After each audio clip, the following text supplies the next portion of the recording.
Welcome back to the channel, everyone. OG here, and we are going to talk about UFL and if it can survive based on where it is at now and where it looks like it is going as a game in general. Now, I say this all the time in stream, and I have to give UFL props. You have to be honest, right? And if it was about customization on its own, you have to say that UFL would be on top of the world in video games, especially football video games. I'm not saying that FC does too shabby of a job with their customization, their aesthetics, right? Their kits that they sometimes make that are only in the game, such as the Juventus digital kit, for instance. I thought that was one of the coolest ones. They do some Real Madrid, Man City. They partner with different clubs. They have the throwback kits. FC has some cool stuff, but for a brand new game to partner with Adidas and do the amazing just for UFL content, such as these kits you see, these pink, yellow, these flashy kits, as well as many other just for game Adidas stuff, not to mention the real life boots and kits and everything that they bring in, and their own made-up badges and kits that are just crushing the game. When you look at the precedents for it with eFootball and how bad of a job they did with the badges and kits and stuff that they made in replace of not having the licenses, right? Because no one cares in these Ultimate Team, Dream Team type of modes. No one cares about licenses. Most people want just to go after a cool badge, a cool kit. They want their own ability to customize. So not only can you only pick one team's home away stadium and all that, you can't do like the home kit one club, the away kit another ball, another stadium, like both UFL and FC, which is crazy that eFootball didn't pick up on that being the best option.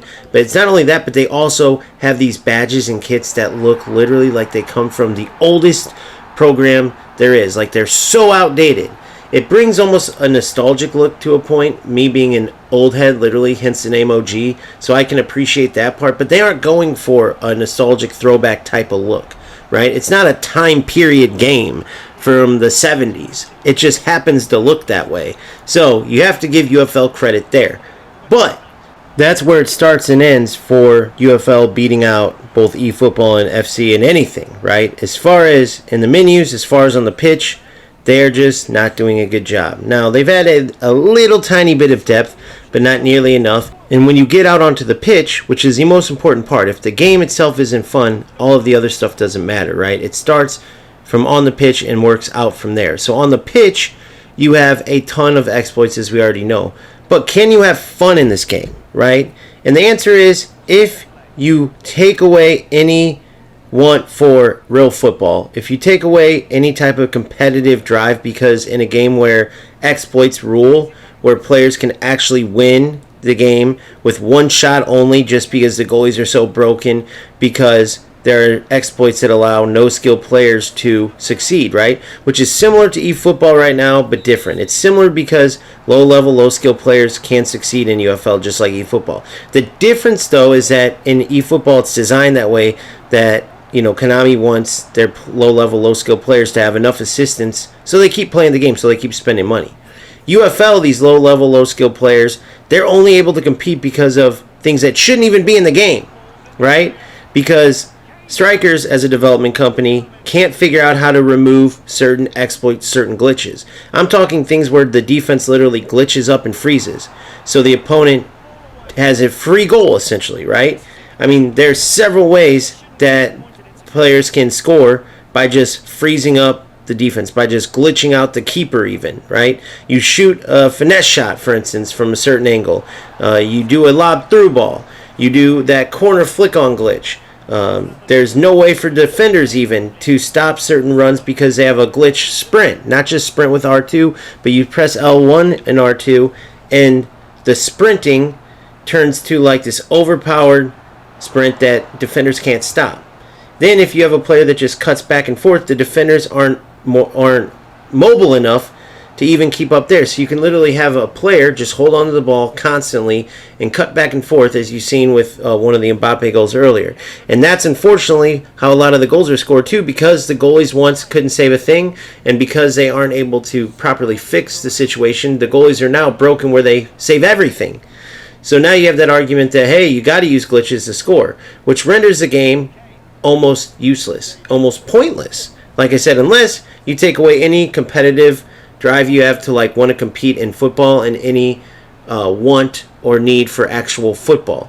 then you could have fun and just say, hey, it's a cool looking game. I can kind of feel like I'm playing football. But that's about it. And that's just the honest truth, unfortunately. So for those of you who are thinking like, hey, what I'm seeing now looks just as good, if not better, because some of the additional customization, let's say, from Adidas. Some of the new stadiums are so cool with the animations. The kits are way better now, and they were pretty good to begin with. Like, so what is it in the gameplay side that got worse then, for those who maybe didn't play except for just giving the game a try and then they left? So the summarized answer of that is just patches. The development company with their patches, that is what changed. Once Strikers started with the patches where they said, hey, look, from the get-go they were telling us, we are going to communicate with you. We are going to listen to you and fix what you want fixed. And people started coming out of the woodwork because it was a very basic game that had many glitches. But what made it good, why it was a hit at the beginning, is because even though it was basic, it was open free football. And FC at the time had this crazy overpowered AI defense, so did eFootball, had this crazy clustered up nonsense where you couldn't even really create good build up and score. You had to score from these glitchy, exploitative ways, right? Such as a certain angle finesse shot, certain angle Trivela shot, certain power shot, a one-time power shot from 50 yards, getting Van Dijk and just getting corners so you could run them near post and head it in. Like, there were certain ways you had to score. There was only like one formation you could use, one tactical setup that you could use. So it was very mundane, right? It got old, it got repetitive, and it just wasn't football. So then UFL comes in, and even with all the glitches, the simplicity of it was fine because it was a wide open football game where it was skilled defending, right? You had to move players into dribbling passing lanes. You had to move your players around on offense. Whatever tactics you wanted to use, you could make successful as long as you truly knew how to utilize them. And you could score from any way possible, right? So that was awesome, and you could overlook the goalies looking like they were just halfway done and no full animations. You could overlook some of the nonsense like the easy over-the-top through balls to the striker that many tried to exploit. You could overlook some of the other glitches that occurred based on this being a new game. Even though it has been in production over 8 years, it was like, okay, that took you a long time to make this maybe, but it is still a football game. You can play football. If you can get past the fact that there's no depth at all, there's no menu grind or anything like that, and you can get past some of the bad feeling of the players and the stiffness of the defenders and stuff like that, it at least is a wide open football experience that takes skill. Since then, every patch occurred, and all of that has been removed. The goalkeepers went from not saving anything to saving everything, like I mentioned earlier, right? There's all these different exploits that just keep getting added. Every time Strikers tries to bring in a patch to make the game better, they break something new or bring back an old glitch even. For instance, there's a lob through ball glitch where you just get a tall player that's good at heading, and he wins just about every ball on a lob cross, which is L1 square, right? At one time, you could just do that every time. Just lob, cross, lob, cross, lob, cross, and it was like a guaranteed goal. Well, apparently that's back because I played a player in Showdown that did nothing but that, right? There are corner glitches that have been in from the start of the game where once you flick the ball on, the defense freezes up, the pass just automatically locks onto one of the attacking team's players, and it's pretty much an automatic goal. Now, sometimes you get lucky and it just happens to hit off a defender or the goalkeeper, but again, many times it's just an automatic goal and it's not skill-based at all. It's just a glitch. The defense freezes up, you can't mark it at all. Otherwise, you could just put a player between the player flicking it on and the intended target and defend it, and it would be great, right? There's this stupid floating animation that could be an awesome movement if they just change the animation, right? But instead, when you first time fake shot receive, your player does this float and beats the defender, and it just looks ridiculous, right? So many players will call that a glitch. I just think it's an animation issue. Like a glitch to me is, for instance, a lob through ball that just creates a situation where your defense can't respond, and the attacking player can just run free on goal. For whatever reason, there's a coding error and the defense can't defend. Those kind of things are what breaks the game, and those kind of things weren't in the game to begin with. But as Strikers tried to fix the game and make it better, right, they actually made it worse and put more and more broken things into the game. So that would be my answer to those looking and saying, hey, it looks the same if not better. What is the difference? Well, that's what the difference is. Every time there's a patch now, you almost cringe because you know something else is going to be broken. Like, think about that. You started the game with just a regular sprint, R2, just like every other game, and you end up with this nonsense where there's one, maybe two, I heard there's even another one, where you can sprint even faster.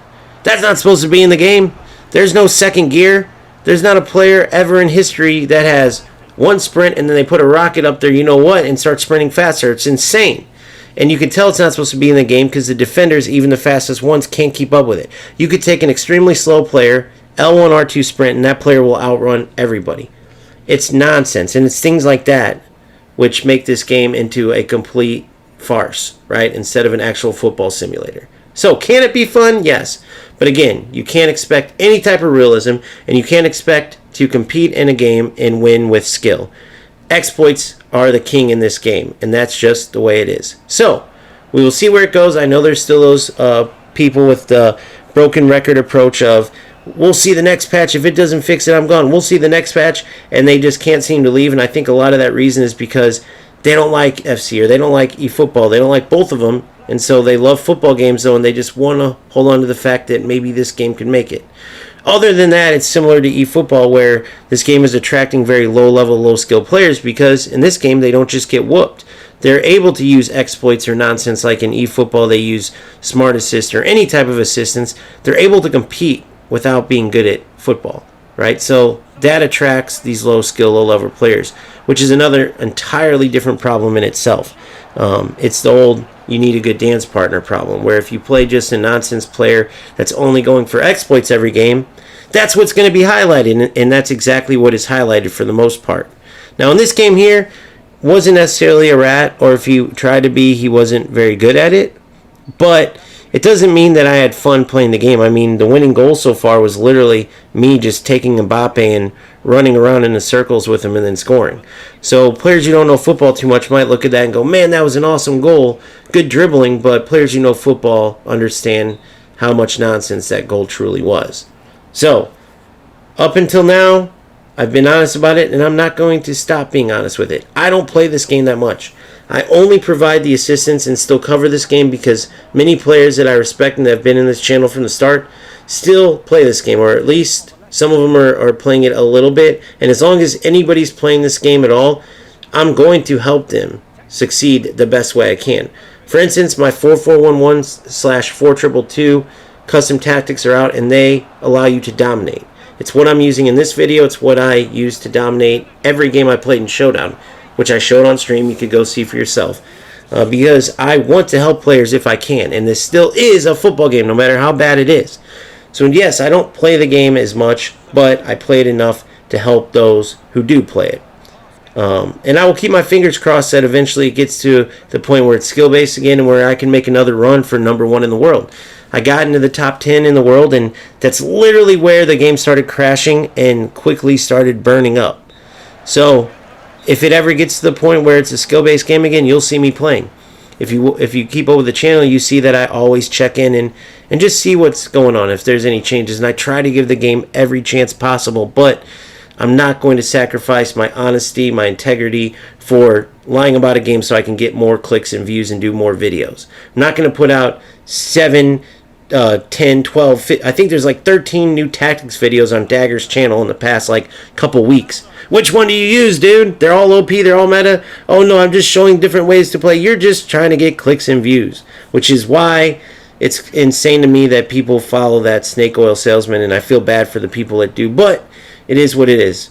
I have a personal beef with every con man on social media just because there's a lot of honest players that want to just play football that look for guidance because they need help. They love the game, but they need help. And these con men like that, they make me sick because they're trying to take advantage of people who are honestly looking for assistance, and they're trying to put their trust in you, and you don't know what you're talking about. So that's why I won't give up on the players who need help in this game or any other game that I've covered before. Coming mid-June, we have Rematch. We'll have another football game. It's more arcade, but meaning to be arcade, unlike FC, which is an arcade game that's trying to be a real football game. So it looks very interesting, very unique, and I can't wait to see what that's all about.